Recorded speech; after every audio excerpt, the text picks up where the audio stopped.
Good day everybody, welcome to Kampala-Road.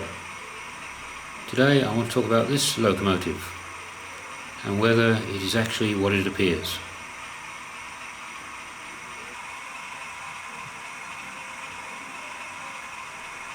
This is a Hornby A3, the Railways edition. It came out in 2015 and has been on the market for quite a while. My question is, was it or is it worth the money?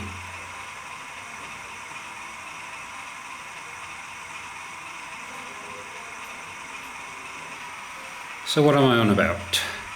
Okay, this is, as I said, a Railways edition locomotive, super detailed, 2015. It was around about 120-130 pounds, which is fine if it really was that.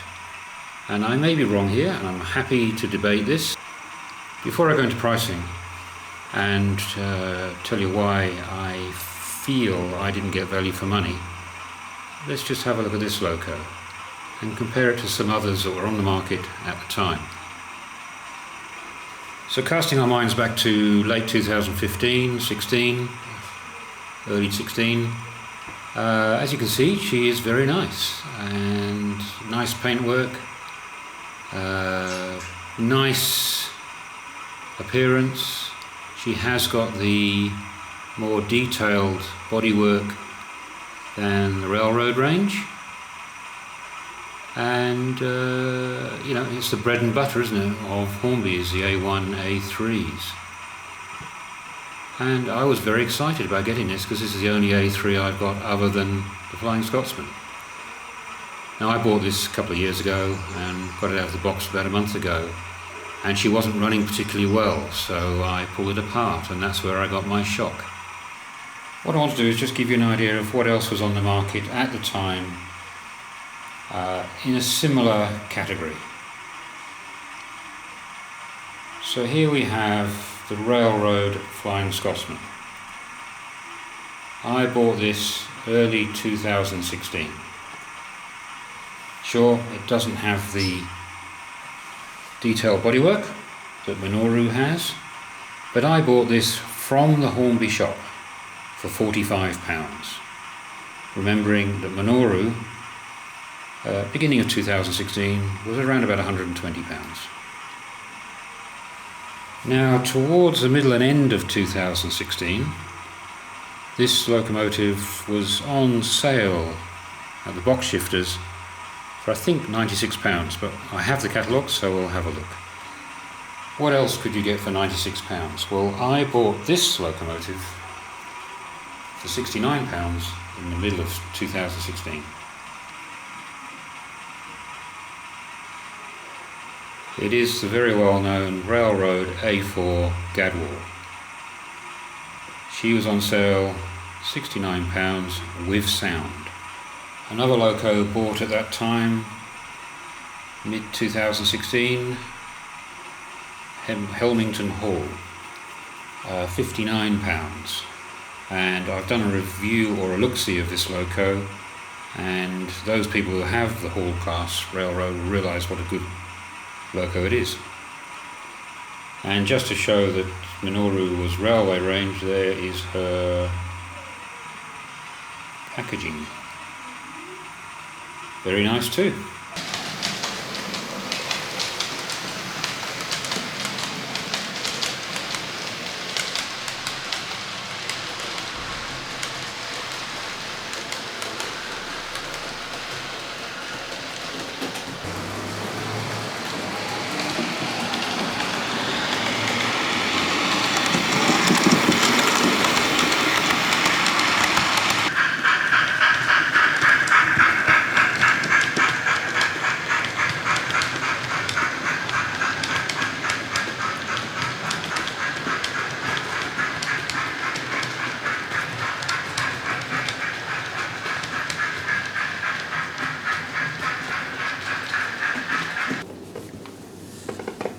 So here is a late 2016 catalogue from a well-known retailer, Minoru, bargain £94.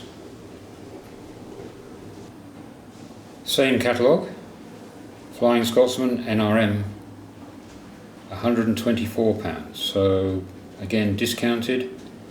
I'll come on to why I'm showing that shortly. So here again, somewhere, here, Minoru, £94. This is spring 2016, and again the NRM Flying Scotsman, 124. Underneath there is Mallard, £74. Gadwall, without sound, £70. Oh, beg your pardon, it has got sound, £70. So what am I whinging about? Well, as I said, I had a problem with this loco when I opened it up a month ago. It didn't run very well in forward, it ran fine in reverse, in tender first. So I pulled off delicately the plastic body, and lo and behold, inside is a railroad mechanism, or the mechanism they use for the railroad locomotives I've just shown you, i.e. the Flying Scotsman and the Gadwall. Question: am I wrong to expect more? Or should I have been aware that it was a railroad locomotive under a railway skin I was buying? I personally feel that a £120 locomotive at a similar time when the railroads were being sold for, as I've shown you, £70 for a sound one and £45 for a basic railroad Flying Scotsman, I would have expected more, especially from the mechanism on this locomotive. I put it back together again and she runs okay, but she's not the smoothest loco in the world. I guess what I was expecting was, from a railways locomotive, a 5-pole motor and a flywheel on the motor. This loco is just the basic railroad edition mechanism, and I think that is wrong for something that's been marketed as a railways product and almost twice the price of a railroad product with sound, and 2.5 times the price of a railroad Flying Scotsman, which has exactly the same mechanism. I'm quite happy for somebody to tell me, get back in your box, Jerry, you're dreaming, you should expect that. I'm not so sure. I look at the Flying Scotsman NRM edition. That locomotive floats around the railway, it really does. It's beautiful, has a 5-pole motor and a flywheel, and you cannot complain, apart from my problems I had with mine, you can't complain when that model is working properly.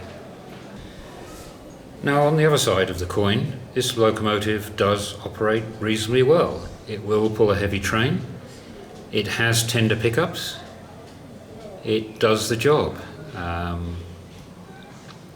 Over my point work, it runs very, very well. It just doesn't have that smoothness that a railways locomotive like the NRM Flying Scotsman has, or indeed my railways edition A4, which I've never shown on this layout as yet. So I feel a little bit miffed that I've paid for a railways locomotive that has the running gear of a railroad train. Is this because it was in the design clever era? I don't know when that was with Hornby.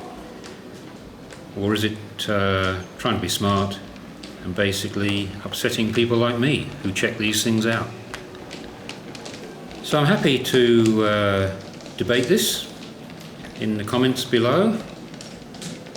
As you can tell because I've made the video, not really happy. But she runs fine. She will pull a long train, and I guess she does the job. And she looks quite good too. But this is one of the things when I watch reviews of locomotives, people don't pull them apart, and I think that's a huge thing that is missing off some reviews, is that these locos should be pulled apart, especially when they're expensive, to see what you're actually getting for your money. Because while the detail is important, the mechanisms and the running gear, I think, is equally as important. Now, I guess the other thing, which is why I'm making this video, there is a design fault on this loco, I believe.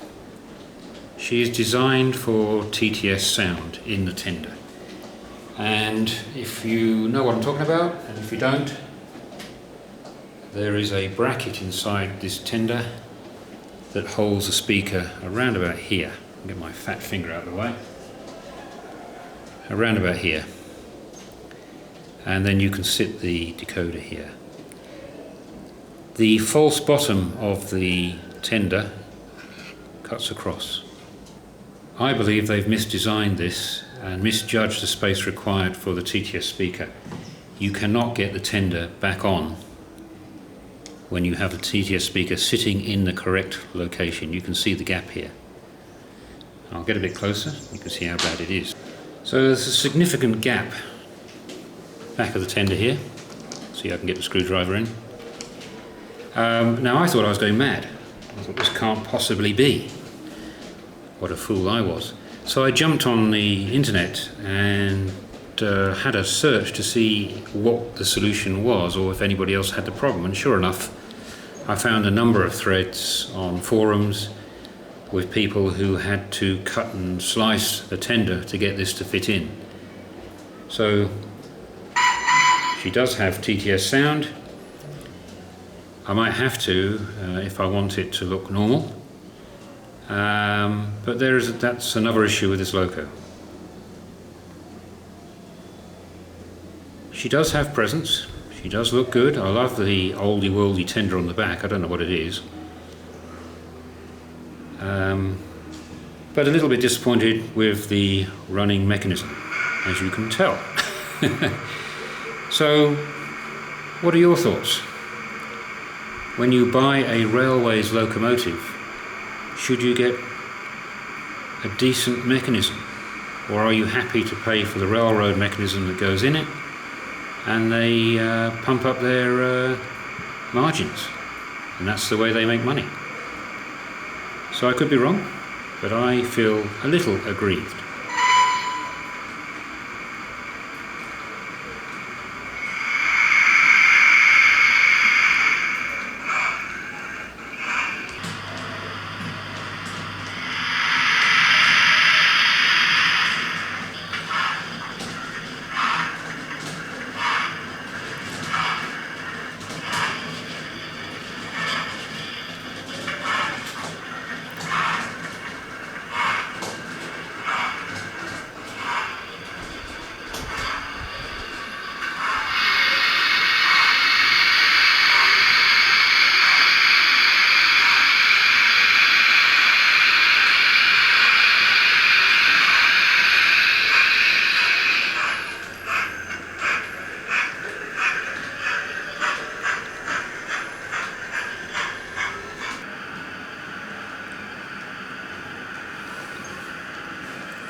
So it's not the look of the loco that I'm aggrieved about, it's the fact that I've bought something that I don't believe is quite what it actually is, or advertised to be, or sold to be.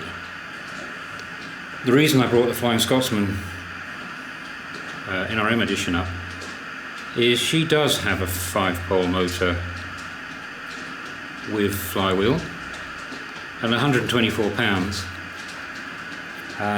Much better than Minoru. Now I realise that £124 is the sale price. I don't know were they 140, 150 pounds new when they first came out, 160 maybe, because it's a Flying Scotsman, it has a premium. But with Minoru, I'm disappointed. She runs okay.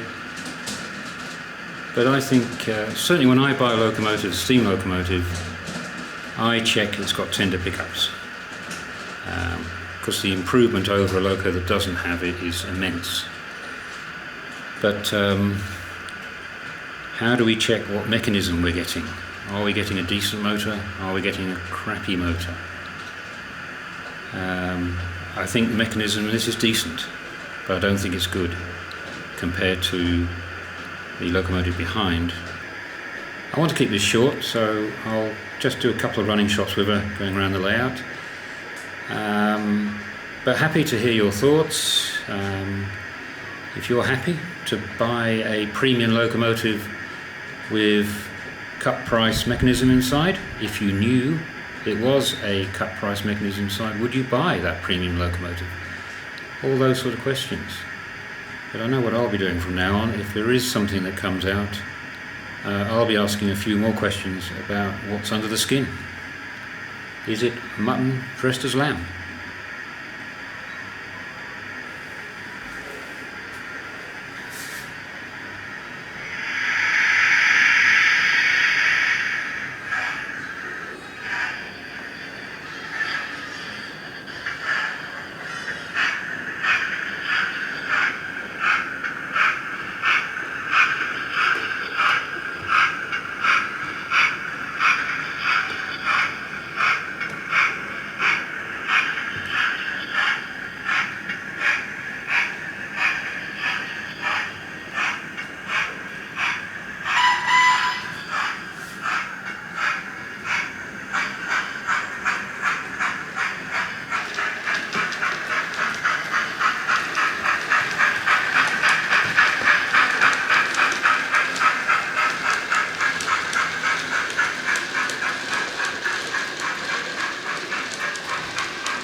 So as she chugs round with a rather unsightly freight train, I'll say cheers for now from Kampala.